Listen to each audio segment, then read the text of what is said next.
So dyan pala sila dumadaan. At yan o.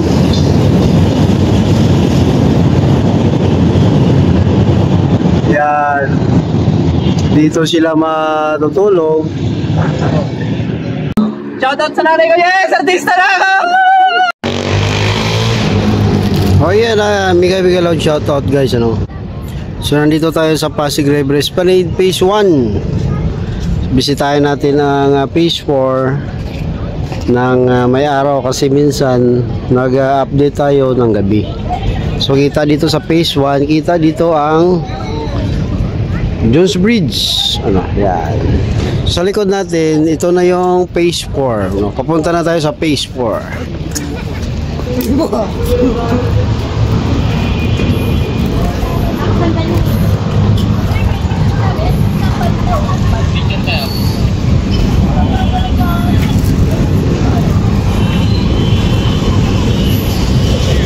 So unti-unti na dumadami ang tao na namamasyal sa Phase 4.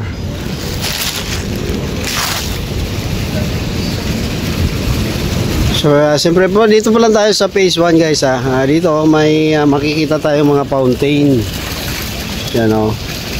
At siyempre ang fountain may statwa na inspired ng Pandangro sa ilaw.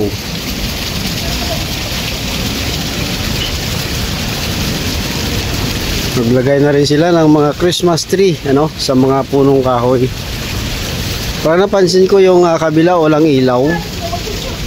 No, sa may Phase 4. Oh, siya ang ganda ng ngiti. Ganda ng ngiti ni Ma'am.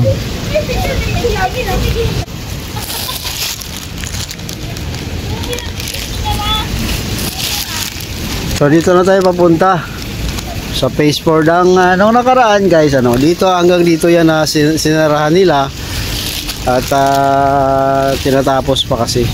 So ito na yung Phase 4. Yan. Yan na yung boundary. So siyempre kita yung Pasig River, no? Yan. O yun, umilaw na. Yun. Siguro narinig yung aking salita. Yan. Hindi pala totally tapos sa may nakikita ko na may mintura pa sila yo. Yeah. May mga tinatapos pa na maliliit, no, na mga detalye.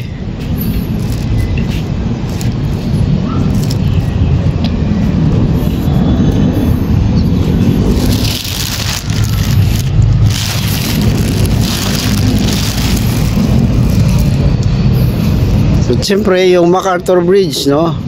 Nung nakaraan or kanina guys, ano? So, sa previous na video ko, makikita dyan yung barge, ano, na nauntog dyan sa may poste ng MacArthur Bridge. Ang lakas, no? Timingan din na mag-update sana ako. Yung barge ang aking nakita. At siyempre, no, nakakatakot kasi ang lakas. Yan. And dati ka muna, may parang may nakita akong tao.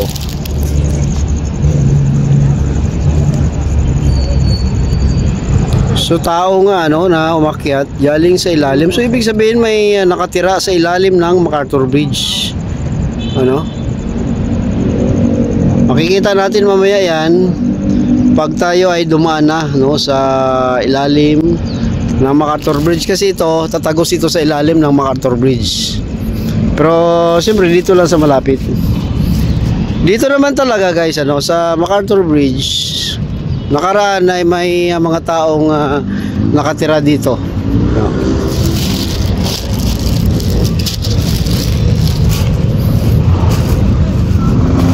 Yung mga kapatid nating mga homeless. Yan, ako nakita nyo may sako na nakalambitin. Siguro yun yung kanilang mga tabing sa ilalim. Yan. At dyan din sa poste na yan, dyan nabangga ang barge hapon. Yan. So imagine yun, guys, no? Itong tulay na ito ay ilang years na ito, no? Matanda na itong tulay na ito. So kung hindi ako nagkamali, yung mga bangas, yung mga marka sa gilid na yan, siguro mga marka yan ng barge. Siguro hindi lang isang beses, no, na nabangga, sumayad, no, ang barge diyan. Siguro mga ilang beses na. Siyempre yung LRT, no. Yan. So tatagos tayo dito sa ilalim ng MacArthur Bridge. Yan ang sinasabi ko na for the first time, no, makadaan tayo dito. How many years din na dadaan-daanan tayo dito. At nakikita lang natin yung sa taas sa ilalim, hindi natin makikita, pero ngayon makikita na natin. Yan siya. Yun. Yan pala ang ilalim ng MacArthur Bridge. Kaya ito guys, dati, no, may nakatira dito ng mga tao, dito pala sila dumadaan. Yan, no, lumulusot sila dyan, tumatawid sila, lumulusot sila dyan, sila natutulog. Kasi yan dyan ay siminto, so safe naman sila. So, diba? So parang may kundo lang sila, no? Bilyon ang halaga ng kanilang higaan. At saka nakikita ko dito may mga tabing pa. So kung hindi ako nagkamali, yan siguro yung mga tabing dati ng mga natutulog dyan. Yan, o. Yan. So yan ang ilalim ng MacArthur Bridge na dinadaan na lang natin sa taas. At sa kabila niyan, siyempre dumadaan dyan ang barge. Sige, tagos na tayo doon sa kabila.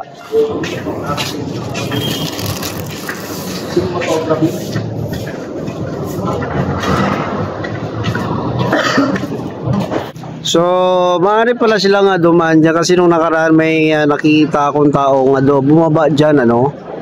So, dyan pala sila tumatawid. Pababa sila dyan. May improvise na hagdanan sila nakaraan, ano. So dyan pala sila dumadaan. At yan, o.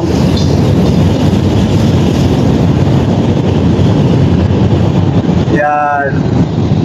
Dito sila matutulog. Or pwede silang kung anong gawin nila, spot session, no? Hindi naman sila siguro natutulog dyan. Parang ginagawa na nilang spot session siguro. Tingnan nyo. Pero ngayon, siyempre dahil sa Pasig River Esplanade ay wala na, no? Wala na silang pistuan. Yan. Nilinis yan, no? So nung nakaraan nandiyan lang tayo sa taas, pero ngayon nandito na tayo sa ilalim.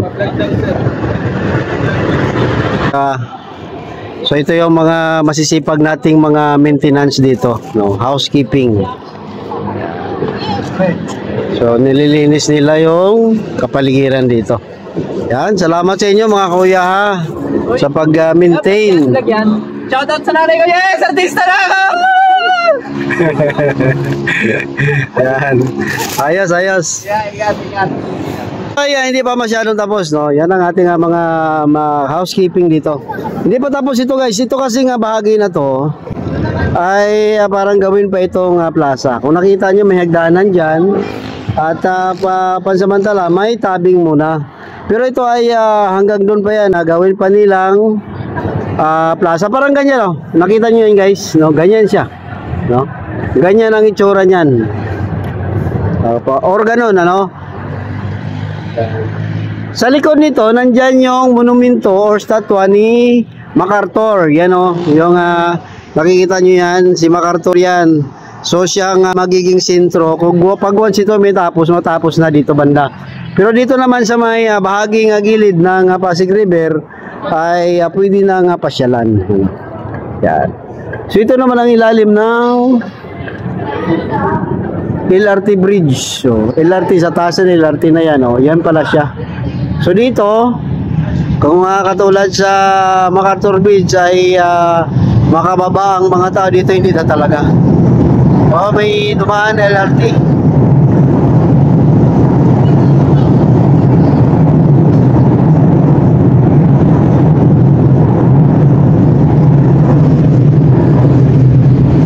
Yun. Ganon ang tunog niya. No? Nang dumadagungdong ang gulong ng train sa kanyang release. Yan.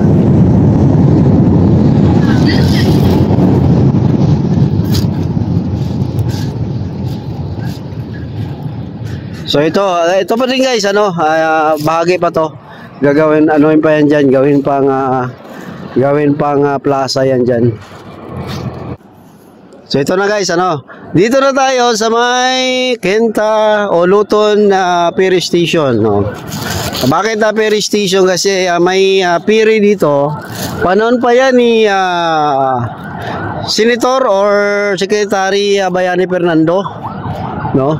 Ito ito yung ginawa niya, libreng sakay sa ferry boat.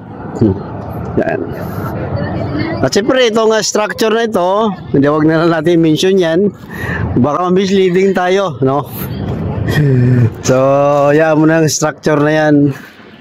So yan o nga sabi ko, Luton Pasig River Ferry Station, no. Tagal na yan, libre, no. I don't know kung gawin pa nilang parang nakikita ko pa minsan nagbibiyayan, no. Yun nga sa kabila, may sa may kay Quinta Market, nakasakay kami one time diyan, papunta yun doon sa Pasig. Yan. So nandito naman tayo guys sa may Quezon Bridge. Tatagos naman tayo diyan sa Quezon Bridge. So Maambon siya. Bilisan natin. So makikita naman natin ang Quezon Bridge. Maambon, bilisan natin guys. Baka tayo naman ay trangkasoin ulit. Huwag naman. Ito na yung Quezon Bridge. Yan. So, diba, for the first time nakapunta tayo sa ilalim ng Quezon Bridge. Yan siya. Siyempre, Quezon Bridge, pinangalan na yan. Wala na, no need explanation. Pinangalan sa ating former President, Manuel Quezon. Yan. Yan. So, yan ang, mga tulay, na nadaanan itong Pasig River Esplanade. Muulan, eh. And, of course, nandito na tayo, guys, sa pinakadulo. Ang Arroceros Forest Park. Ito yung pinakamagandang bahagi, ang nagustuhan ko, eh. Ang Arroceros Forest Park and yung Pasig River Esplanade. Yan.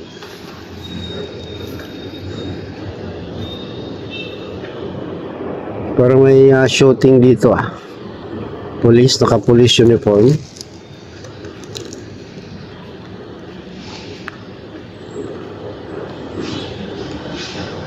Shooting. Siyempre yung Pasig River, medyo malakas ang current ngayon. Siyempre nakita natin yung blue na tarpaulin. Pansamantalang harang yan dyan kasi dead end na yan dyan, And makikita natin dito sa ating kanan ang Arroceros Forest Park. Yan, Yun. So, yan ang punta natin, sa 3 beses na pagkakataon. Sa dulo niyan ay Ayala Bridge na, pero actually papunta pa yan doon, ang Pasig River Esplanade. Kung sa top view, makikita mo dyan may mga poste na nakatayo. Uy, may harang dito. Okay. So, doon tayo sa kabila dadaan. So doon tayo sa kabila dadaan kasi may harang doon na yellow tape. You should respect the yellow tape. Balik tayo doon sa may ilalim ng Quezon Bridge. Yun ang Quezon Bridge,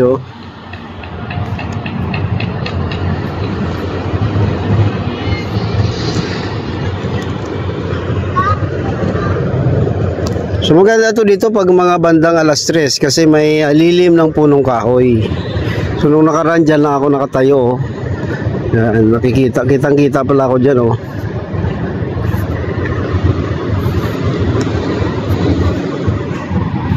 So dito tayo sa baba. At papasok tayo sa Arroceros Forest Park. So medyo hapon na, ganito talaga ang kagubatan, ano. So dito yung exit, pero dito tayo papunta para makapamasyal pa tayo sa Arroceros Forest Park. Ito yung maganda dito, yung simoy ba ng kagubatan, no? Talagang nakakamiss ang ganitong lugar. O yan, o diba? Pero dapat, no, dito may hagdanan na malaki. Nakababa sila. Saan sila bumaba? Ako, umiikot pa ako eh.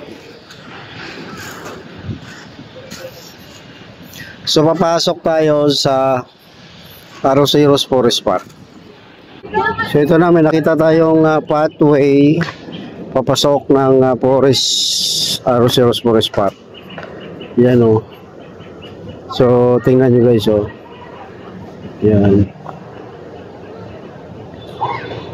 Gubat sa gitna ng syudad. Yan. Hindi naman nakakatakot. Kasi, siyempre, alam naman natin na maraming tao. Pero ang hindi natin maano dito, yung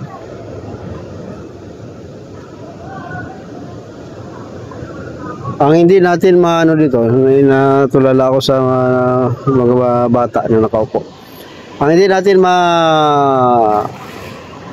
masiguro dito yung ahas. Kasi guba to, no? Ano to, teritoryo to ng mga insekto, mga ahas.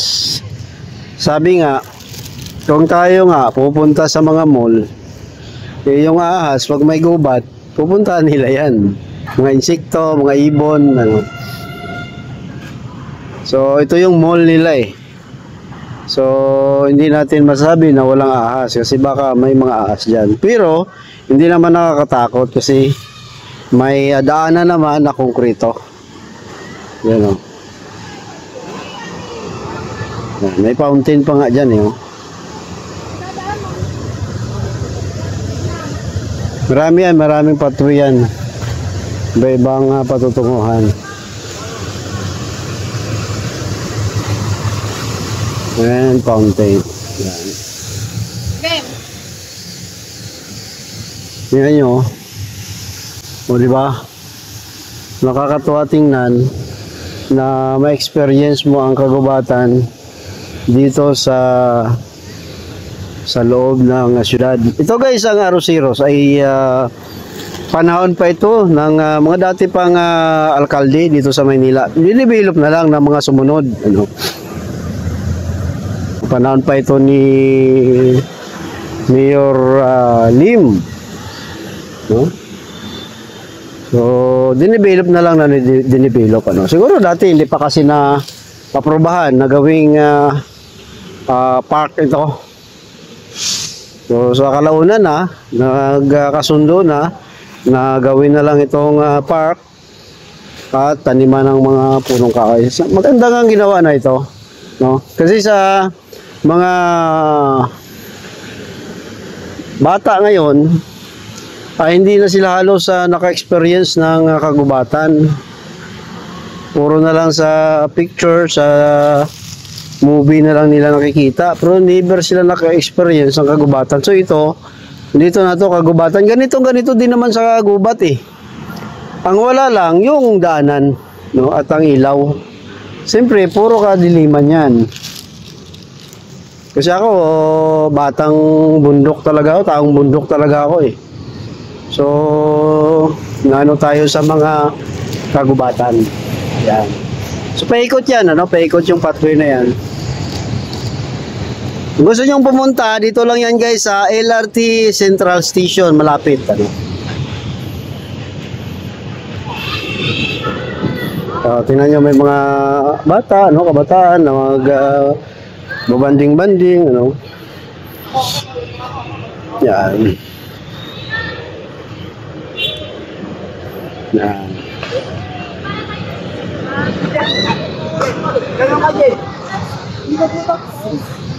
Yan ang LRT, oh. So palabas na tayo. Yan po ang ating walk tour sa Pasig River Esplanade Phase 4 and Arosaurus Forest Park. Salamat po. Mag-ingat po tayo, guys.